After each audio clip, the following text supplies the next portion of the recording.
Halo, selamat pagi. Kompas Bisnis hadir ke hadapan Anda bersama saya Asri Gunawan. Saudara, dua perusahaan telekomunikasi di dalam negeri yaitu XL Axiata dan Smartfren Telecom memutuskan untuk merger. Aksi korporasi ini akan menggabungkan dua entitas bisnis sekaligus dua saham di Bursa Efek Indonesia yaitu EXCL dan Fren. Targetnya merger ini selesai di akhir 2024 hingga mampu menciptakan bisnis yang lebih lincah, lebih strategis dan mempunyai kompetensi.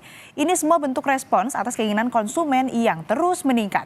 Tujuannya baik dan merger ini memang hal yang biasa dalam sebuah bisnis. Yang menjadikannya tidak biasa, saudara, adalah ketika proses merger berjalan, Presiden Direktur XL Axiata yaitu Dian Siswarini mengundurkan diri. 6 Desember 2024, Serikat Pekerja XL juga melakukan aksi cuti massal. Anda pemakai nomor XL atau pakai modem Fren? Kami akan kasih tahu siapa saja pemilik saham dua entitas bisnis ini di belakangnya. Yuk kita ke data berikutnya. Kesepakatan merger diketok pada 15 Mei 2024 lewat penandatanganan nota kesepahaman atau Memorandum of Understanding tidak mengikat. Saat itu juga disebut tentang peluang menciptakan entitas baru sebagai wujud merger. XL Axiata yang punya kode saham EXCL dikendalikan oleh Axiata Group Berhad dengan kepemilikan 66,25% dan masyarakat atau publik sebesar 33,3%. Kami ambil dari laman perusahaan Axiata, merupakan salah satu grup industri telekomunikasi di kawasan Asia. Didirikan pada tanggal 12 Juni 1992 dan tercatat pada pasar utama Bursa Malaysia Securities Berhad sejak 28 April 2008. Axiata mengendalikan saham mayoritas pada operator-operator seluler di Malaysia, Indonesia, Bangladesh, Sri Lanka, dan Kamboja. Axiata juga memiliki kepentingan strategis di Pakistan, Nepal, Myanmar, Laos, Thailand, dan Filipina.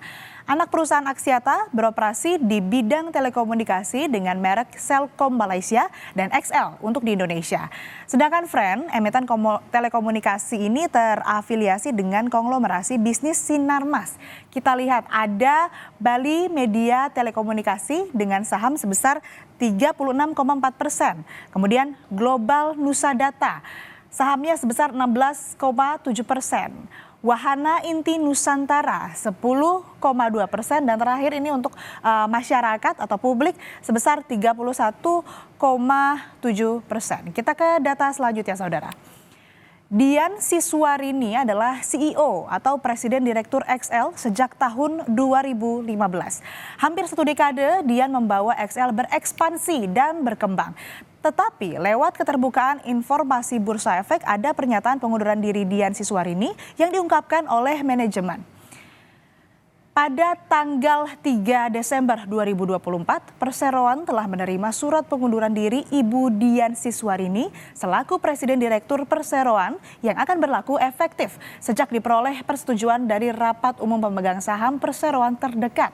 Adapun alasan pengunduran diri Ibu atau beliau adalah karena alasan pribadi. Ini yang disampaikan oleh Corporate Secretary XL Axiata, Ranti Astari Rahman.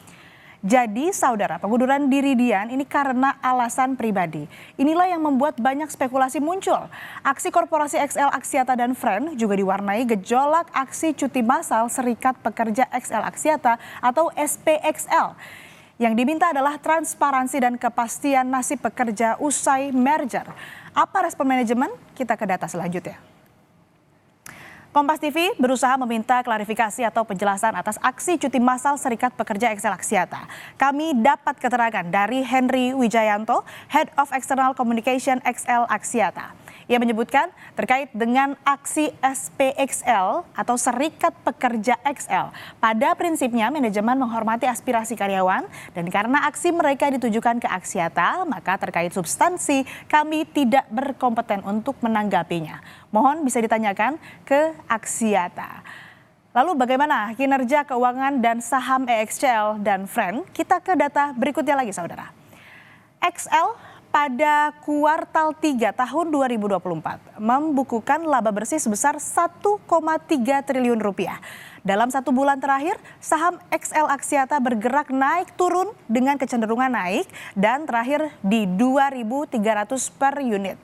Sedangkan Fren yang masih merugi 1 triliun rupiah di kuartal 3 2024 cenderung bergerak mendatar atau sideways dan ditutup di level 27. Meski sama-sama bergerak di sektor telekomunikasi, dua saham ini memiliki karakter pergerakan yang sangat berbeda dan dari sisi lain atau dari sisi nilai juga sangat berbeda.